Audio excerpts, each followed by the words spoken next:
La reconstruction de la République démocratique du Congo ainsi que sa stabilité dépendent aussi du niveau de relations entre États de la sous-région. Voilà pourquoi, à travers sa diplomatie agissante, le président de la République, Félix-Antoine Tshisekedi Tshilombo, a engagé un dialogue franc et constructif avec tous les voisins de la RDC. Après avoir réuni le 31 mai dernier à Nsele ses homologues du Rwanda et de l'Angola, le chef de l'État s'est rendu ce 12 juillet à Luanda pour un sommet quadripartite avec Yoweri Museveni de l'Ouganda, Paul Kagame du Rwanda et Joao Lourenço d'Angola. Les 4 chefs d'État ont examiné la situation politique, économique et sécuritaire au niveau continental et sous-régional. Tous sont unanimes qu'il faut ouvrir une nouvelle page dans leurs relations. À l'issue du sommet de Luanda à Cidade Alta, les 4 chefs d'État ont produit un communiqué dans lequel ils reconnaissent les dialogues comme les seuls moyens de résoudre les problèmes. Les chefs d'État ont souligné l'importance d'un dialogue permanent, franc et ouvert, qui devrait être renforcé tant au niveau bilatéral entre les États de la région comme au niveau multilatéral en faveur de la consolidation de la paix comme prémisse fondamentale de l'intégration économique. Les chefs d'État ont salué les efforts entrepris par les autorités de la République du Congo en vue de la pacification de l'ensemble du territoire national et ont condamné fermement la persistance des groupes armés dans l'est du pays qui sont un obstacle du processus de paix en cours et déstabilisent les pays voisins. Les chefs d'État ont donné une attention particulière à l'évolution de la situation endémique qui évolue dans le pays et ont reconnu ainsi les efforts de la République démocratique du Congo ainsi que de ses partenaires dans la stabilisation de l'épidémie de l'Ebola. Le sommet de Luanda a aussi le mérite de réunir autour d'une même table les chefs d'État du Rwanda et de l'Ouganda en froid depuis quelques temps. Félix-Antoine Tshisekedi Tshilombo et Joao Lourenço s'investissent pour la normalisation des relations entre ces deux pays. Au-delà des questions multilatérales, le chef de l'État a évoqué en tête-à-tête avec son homologue angolais des questions d'intérêt commun entre la République démocratique du Congo et l'Angola, notamment les projets de la voie ferrée Kolwezi-Benguela, un projet qui devrait se réaliser dans le cadre de l'intégration régionale.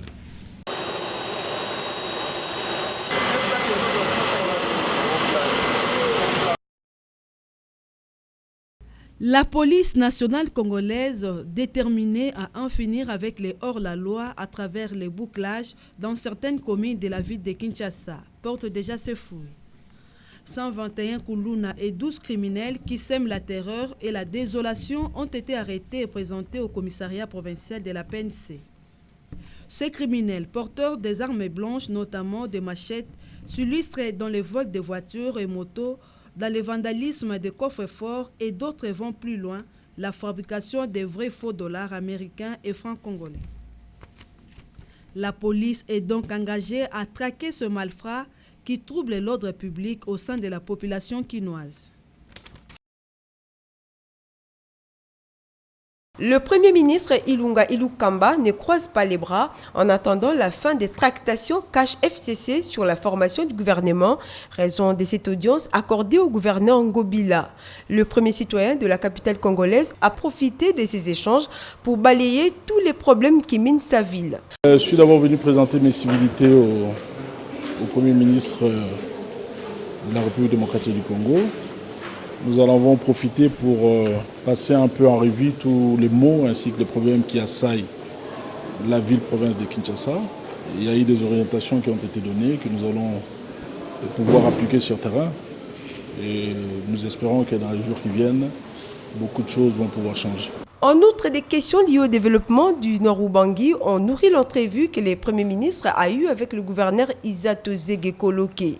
Il s'est dit impressionné de savoir que la construction de l'aéroport de Gbadolité a été parachevée par le Premier ministre et le professeur Ilunga Ilukamba. Ma surprise à moi était de savoir que notre Premier ministre son Excellence Monsieur le Premier ministre fut celui qui a parachevé la construction de l'aéroport de Mwanda de Gbadolité, l'aéroport international. Nous aurons l'appui du gouvernement par l'entremise de son Excellence Monsieur le Premier ministre pour le redécollage de notre province. C'est un chevronné dans la gestion de la chose publique. Il s'agit aussi d'une réunion de prise de contact afin de le présenter déjà d'une manière informelle, le temps que le Premier ministre puisse être installé par le Parlement, les différentes réalités que traverse la province du Nord-Bangui. Nous avons longuement échangé sur plusieurs aspects de développement. L'émergence des 26 provinces de la RDC et l'amélioration du bien-être de la population intéressent au plus haut point le Premier ministre Ilunga Ilukamba.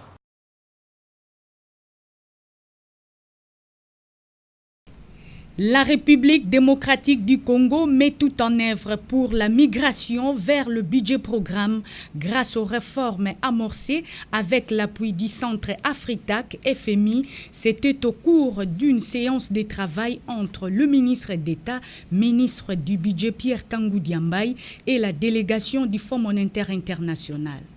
Il était question d'évaluer les chemins parcourus et ce qui reste à faire pour atteindre cet objectif. Le ministre d'État en charge du budget, Pierre Kangou Diambaye, a présenté dans ses détails le guide de la réforme en cours sur la base des éléments fournis par les experts interinstitutionnels. Nous nous sommes totalement investis dans cette réforme pour émigrer vers le budget programme parce que nous estimons que c'est ce qui doit être fait.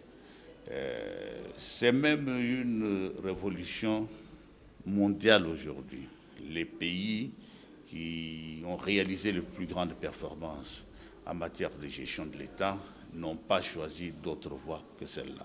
Le chef des missions du Fonds monétaire international, Abdoulaye Touré, s'est dit satisfait des efforts fournis par le gouvernement congolais pour se mettre au diapason des normes édictées par le Fonds monétaire international en matière d'élaboration d'un budget programme. On a eu des échanges extraordinaire donc avec tous les acteurs, toutes les parties prenantes dans le cadre du processus budgétaire, préparation et exécution du budget. Et donc je pense qu'on est parvenu à des résultats satisfaits. Le ministère a eu à préparer, les cadres, les experts nationaux ont eu à réaliser donc un effort extraordinaire donc pour pouvoir atteindre ce niveau de 23. Et à l'horizon 2020-2021, ils seront à 37 projets annuels de performance réalisés donc, au niveau des administrations. La mise en place de cette réforme passe par l'implication de tous les partenaires.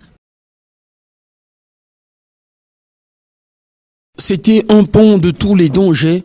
Le pont jeté sur la rivière Luboulé, reliant le territoire de Pueto à celui de Mitoaba dans le Haut-Katanga. Dépourvu d'entretoises ou de poutres principales, le pont Luboulé a déjà coûté et coûte la vie aux passants.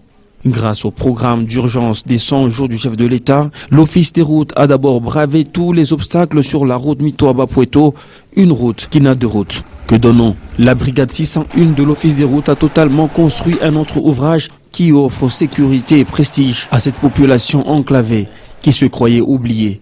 Merci à l'Office des routes d'avoir construit ces ponts. Beaucoup de gens y perdaient la vie. C'est le chef de l'État qui a financé ces travaux. Nous les remercions beaucoup car il n'y avait que des ONG qui nous visitaient ici. Mais à peine qu'il est passé au pouvoir, il a arrangé ces ponts. Nous lui disons merci. Le travail est de qualité, mais il est incomplet suite à l'état de la route, s'afflige le directeur provincial de l'Office des routes. Dans le cadre du programme d'urgence des 100 premiers jours du chef de l'État, où le pont Luboulé a été retenu. C'était un pont modulaire, un pont belé modulaire, double ensemble, qui a été jeté. Il y avait un pont métallique qui était là, qui était déjà dégradé. On l'a enlevé et on a jeté un pont modulaire belé double ensemble. Avec l'état vétuste de la route, le village Montpoulou et autres qui renferment une usine de coton et des gisements de cassitérite vivent dans une misère noire suite au manque de voies de communication. La lutte contre la corruption est devenue le cheval de bataille du président de la République, Félix-Antoine Tshisekedi, vision qui est partagée bon nombre de Kinois. L'inspection générale de la santé, qui a découvert beaucoup d'effectifs dans les secteurs de la santé, a tenu à sensibiliser les professionnels de la santé Kombandje, co-inspecteur général à la santé, a au cours d'un atelier organisé à cet effet avec les corps médicaux, donné des nouvelles orientations quant à ces. Notre première mission, c'est de rechercher et détecter des irrégularités. Et il y a beaucoup d'irrégularités dans les domaines, en termes de fraude, en termes de détournement, en termes d'inconscience, en termes de retard dans les services, en termes d'absence.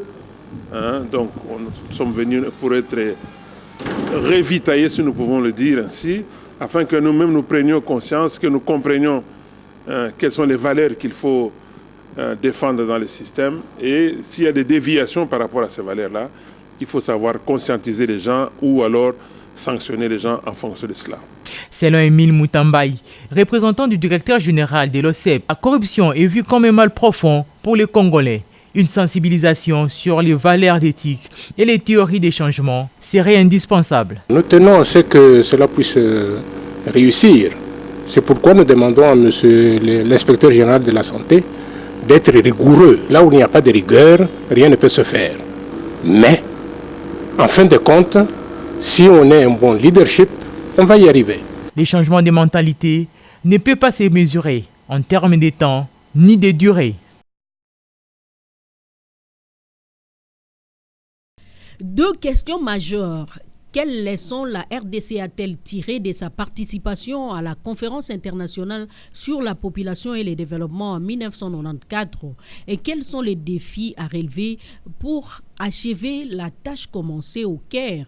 Pour avoir des réponses à ces questions, le Fonds des Nations Unies pour la population UNFPA est allé à la source du savoir.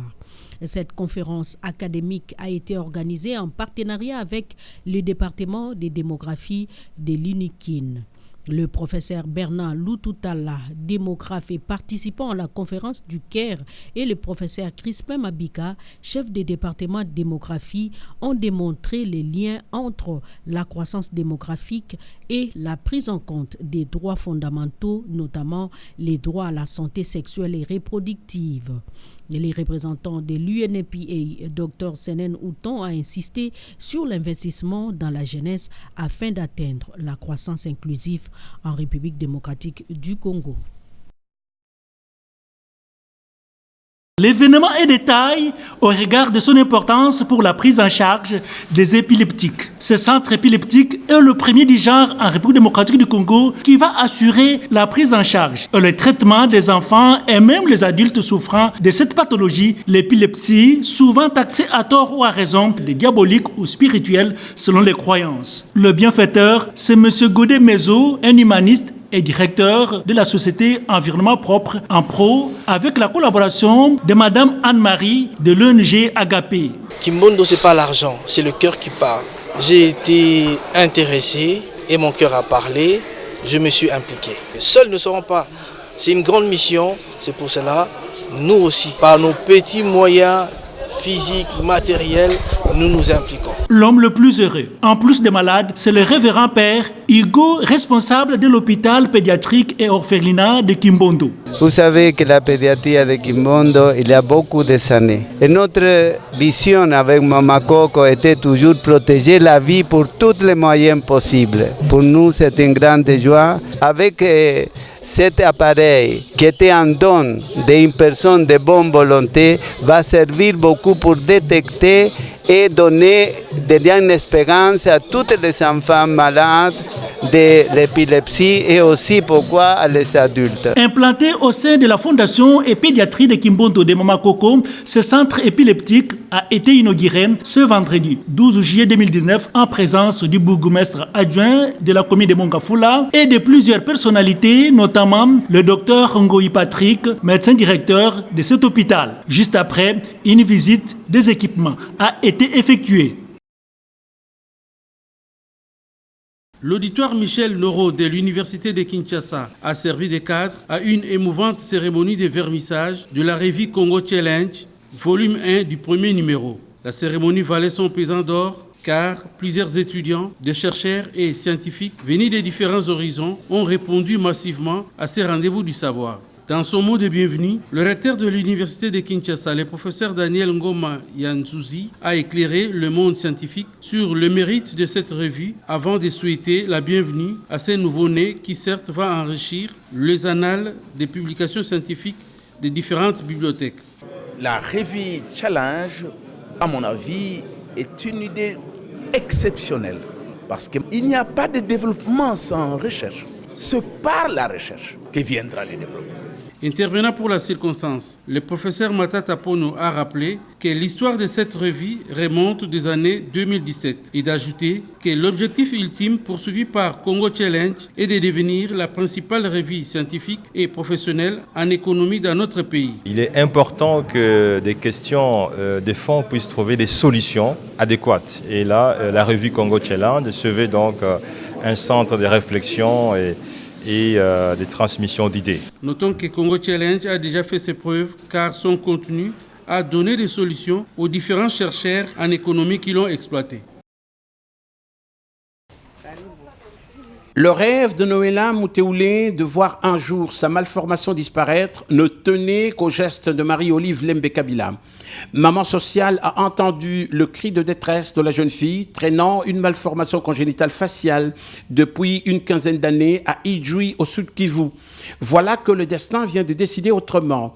Cette fille, à la fleur de l'âge, va recouvrer son sourire grâce à un geste de générosité de la bienfaitrice Marie-Olive Lembe Kabila qui, avec promptitude, a répondu au SOS de la famille de Noéla Mouteoulé à travers le caucus des femmes du Sud Kivu lors de son passage dans cette partie du pays. Profitant des grandes vacances, l'épouse de Joseph Kabila Kabange a pris le soin de faire venir la malade à Kinshasa pour des consultations médicales auprès des spécialistes congolais qui ont présenté leur rapport à Maman Olive à l'issue de ces échanges. Elle a décidé la prise en charge de la patiente à l'étranger pour des soins appropriés. Cet enfant étant abandonné, on lui a envoyé des images. C'est dans ce sens-là qu'il nous avait envoyé les images pour voir s'il y a possibilité de pouvoir aider cet enfant qui évolue bien dans les études, mais qui est aussi marginalisé à cause de sa déformation au niveau facial. Oui, il y a de l'espoir. On a levé deux options. Et la première option, c'était de réaliser l'intervention ici. Mais le souci, c'était que ici, ça prendrait plus de temps que si on réalisait l'intervention à l'étranger. Et comme c'est une patiente qui doit aller à l'école, elle n'habite pas à Kinshasa, on a levé la deuxième option pour pouvoir l'aider plus efficacement. Cette bonne nouvelle a ému le caucus des femmes pour la paix du Sud Kivu qui a accompagné Noéla et sa mère à Kinshasa. L'implication de Marie-Olive est un ouf de soulagement. Oui, qu'est-ce que je vais dire? Olive Lembe, première dame honoraire, une femme exceptionnelle. On ne peut dire que merci. Parce que même si on amène je ne sais pas quoi, de l'or, des diamants, des je ne sais pas quoi, non. Le merci là, c'est ce que nous disons au nom de la famille, au nom de toutes les femmes du Sud Kivu. Noéla Mouteoulé a fait preuve de bravoure jusqu'ici.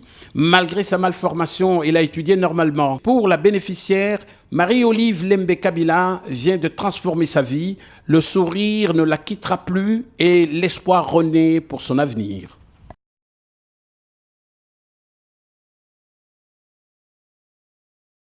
Le Front commun pour le Congo FCC a fixé l'opinion sur les candidatures de ses membres à l'élection prochaine aux différents postes du bureau définitif du Sénat. Devant les responsables des différentes composantes qui constituent la méga plateforme politique, le coordonnateur Némi Mouilagnan a présenté ce samedi 13 juillet 2019 à l'hôtel Rotanan de Kinshasa les tickets du Front pour remporter le scrutin attendu à la Chambre haute du Parlement. Il s'agit de Tambwe Mwamba Alexis au poste du président, Bochab Evariste, candidat au poste du premier vice-président, Tibasima John convoite le fauteuil du deuxième vice-président, au poste du rapporteur, le professeur Kaumba, au poste du questeur, Eric Roubouillet, Jean Zabalafio, candidats au poste de questeur adjoint. Le poste des rapporteurs adjoints est réservé à l'opposition politique et la parité homme-femme sera prise en compte, a précisé Némi Mouilania. C'est une plateforme pour servir le pays. Ce n'est pas une plateforme pour défier quiconque. Et donc voilà, c'est en toute humilité que le FCC, à travers son ticket, va solliciter le suffrage des sénateurs pour se mettre encore une fois au service de notre population. Le candidat du FCC au poste du président du Sénat est très confiant pour gagner. Quel est votre programme une fois élu? Faire du Sénat la première institution de la République et je vais y arriver. Ça veut dire quoi? Une institution de référence, une chambre de haute réflexion où nous allons veiller à ce que toutes les institutions de la République puissent fonctionner de manière cohérente. En attendant, bien sûr, le jour J, c'est-à-dire le jour de l'élection, la grande machine du FCC se met au travail pour l'emporter.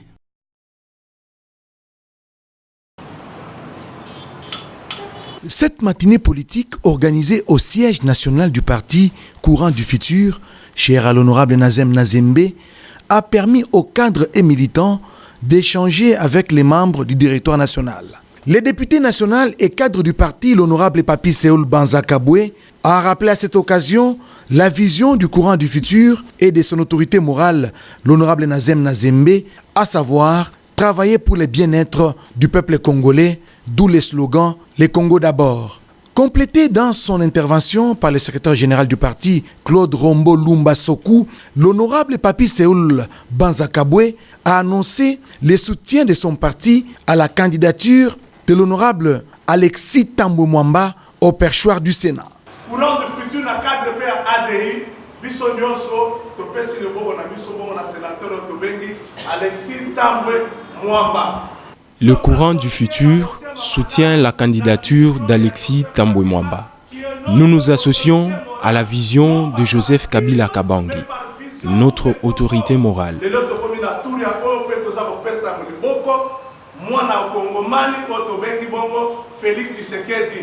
Nous soutenons également notre frère, le président Félix Tshisekedi Tshilombo. Le souci de l'honorable Nazem Nazembe, c'est le bien-être de Congolais. Yami Bale Alobaki, nous voulons bâtir un Congo de paix, un Congo fort, habitable par tous. Les courants du futur se rangent donc derrière les actions du chef de l'État, Félix Antoine Tshisekedi Tshilombo, pour le développement de la RDC. Occasion indiquée pour le courant du futur de saluer la nomination d'un membre de la MOUCA, Freddy Matungulu, en qualité d'administrateur à la Banque africaine de développement. Ce qui est une preuve éloquente de la mise en œuvre de la démocratie consensuelle comme mode de gestion de la RDC. Il ne reste qu'à la faire couler en forme de loi.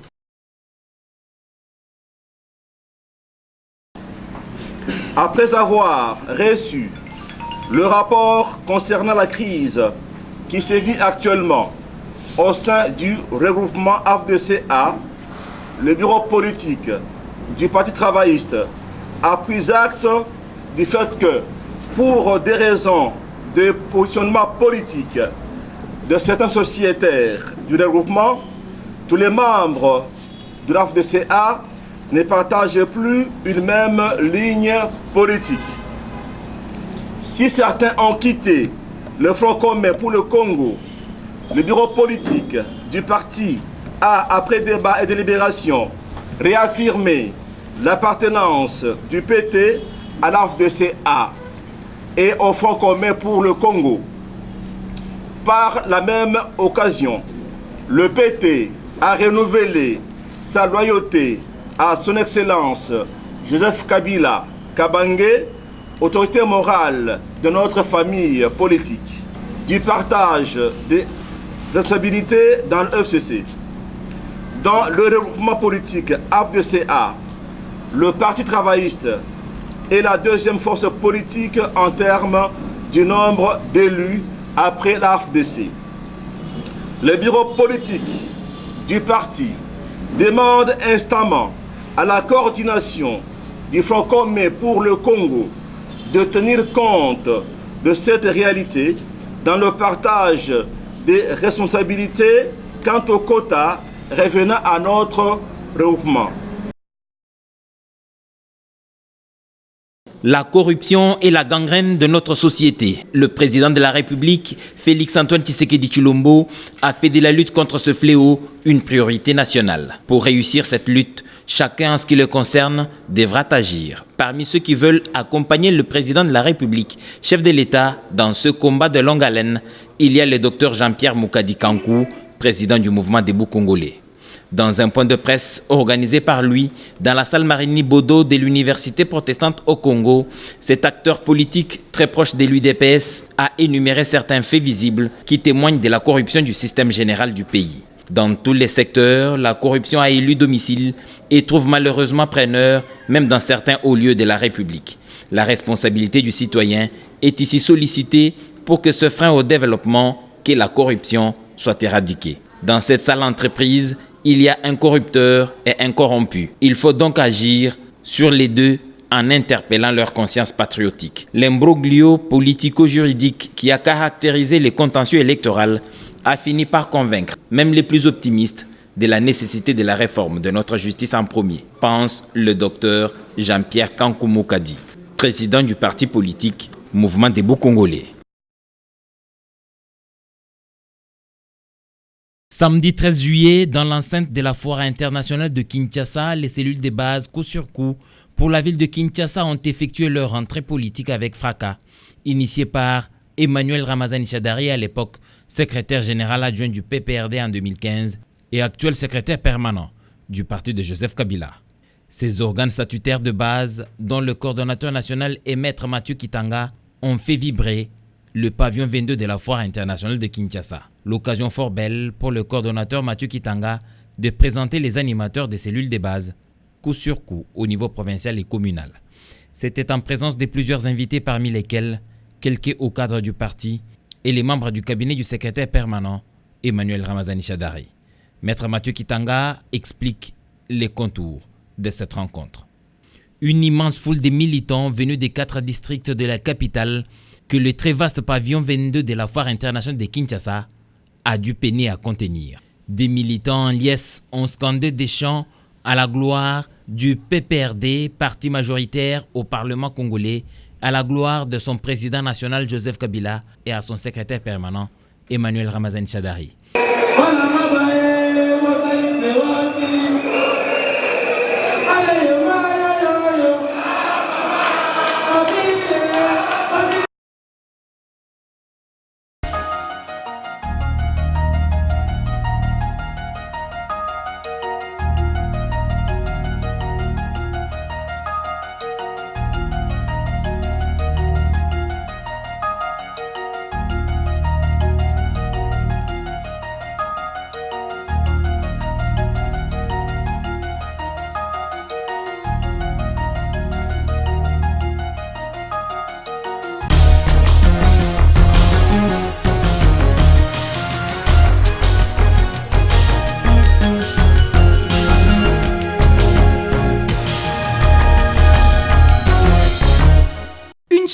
Chargé pour le Premier ministre Ilunga Ilukamba. Il a accordé une série d'audiences à quelques officiels congolais et personnalités étrangères. Tout commence avec Chukuma Charles Soludo, ancien gouverneur de la Banque centrale du Nigeria. L'homme a déjà eu vent de l'expertise de son hôte dans le milieu financier avant ce premier contact. À l'issue de cet entretien avec le Premier ministre de la RDC, Chukuma Charles confirme l'excellence de la connaissance de Ilunga Ilukamba concernant les questions économiques et financières. Il a ainsi remercié le chef de l'État, Félix-Antoine Tshisekedi Tshilombo, pour le choix porté sur cette personnalité aux capacités éprouvées. Je suis impressionné par les antécédents en finance, en planification et en économie du Premier ministre Ilunga Ilukamba. Et je pense qu'il est la personne idéale pour occuper ce poste. Je dois remercier le nouveau président Tshisekedi pour la sagesse de choisir une telle personne en tant que Premier ministre du pays. Le meilleur type de choix, une personne ayant l'expérience nécessaire pour comprendre l'économie et comprendre comment fonctionne le monde financier. Et Pascal Beveragi, président de NB Mining Africa, une société minière déjà implantée au Congo démocratique, a aussi fait le déplacement vers le Premier ministre. Il a réaffirmé devant Ilunga Ilukamba son désir de continuer à participer au développement de la RDC à travers la création d'emplois. Cet homme d'affaires s'est dit également impressionné par le sens de l'écoute du Premier ministre et sa maîtrise des questions liées au secteur de mines, mais pas seulement. Et j'ai trouvé très à l'écoute, très ouvert, ayant une analyse très fine de la situation du pays aussi, et des besoins. Donc je pense qu'il pourra engager une action constructive, très positive pour le pays. Il en a la réelle volonté, la détermination. Je lui souhaite beaucoup de courage et je lui ai dit qu'on était là pour, à notre niveau, soutenir cette action. Ensuite, c'était au tour du gouverneur de Tanganyika d'être reçu par le Premier ministre. Les échanges ont tourné autour de défis à relever pour le développement de cette province issue du démembrement du Grand Katanga. Bien après, Jean-Tini Ngobila, gouverneur de Kinshasa, a également rencontré le Premier ministre Ilunga Ilukamba. Les mots qui rongent la capitale étaient au cœur de discussions entre les deux personnalités. Je suis d'abord venu présenter mes civilités au Premier ministre de la République démocratique du Congo.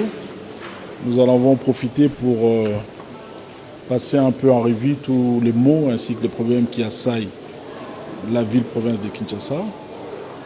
Il y a eu des orientations qui ont été données, que nous allons pouvoir appliquer sur terrain. Et nous espérons que dans les jours qui viennent, beaucoup de choses vont pouvoir changer. Le dernier à s'entretenir avec le Premier ministre, c'est le gouverneur du Nord Ubangi. Isato Zege a exposé à Ilunga Ilukamba les défis à relever pour le développement de sa province. Il a été agréablement surpris d'apprendre que c'est le Premier ministre Ilunga qui a achevé la construction de l'aéroport de Badolité. Il a s'agit aussi d'une réunion de prise de contact, afin de le présenter déjà d'une manière informelle, tant que le Premier ministre puisse être installé par le Parlement, les différentes réalités que traverse la province du Nord-Ubangi. Nous avons longuement échangé sur plusieurs aspects, sur plusieurs points de développement. Et ma surprise à moi était de savoir que notre Premier ministre, son Excellence Monsieur le Premier ministre, fut celui qui a parachevé la construction de l'aéroport de Mwanda de Badolité. Il va sans dire que le Premier ministre de la RDC, Ilunga Ilukamba, maximise ce moment d'attente de la fin de négociations FCC-CACH sur la formation du gouvernement pour s'imprégner davantage des problèmes urgents de son pays, une approche très appréciée par la plupart des